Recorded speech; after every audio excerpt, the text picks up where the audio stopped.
Soy Laura Pradell, soy ingeniera de telecomunicaciones y soy la coordinadora de la Subdirección de Transformación, Innovación y Salud Digital.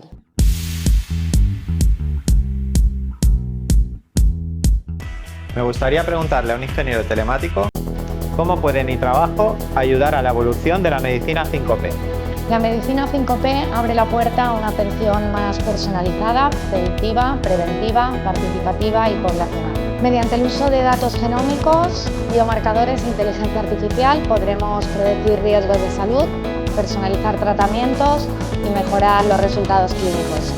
El Plan Estratégico de Transformación, Innovación y Salud Digital permitirá que la medicina 5P deje de ser una visión de futuro y se convierta en una realidad. Hoy vamos a revisar la parte de gestión de la demanda, todas las iniciativas que hemos centrado en la parte asistencial. Me gustaría preguntarle a una enfermera de urgencias de atención primaria cómo te preparas para trabajar con emociones, dolor y pacientes en crisis.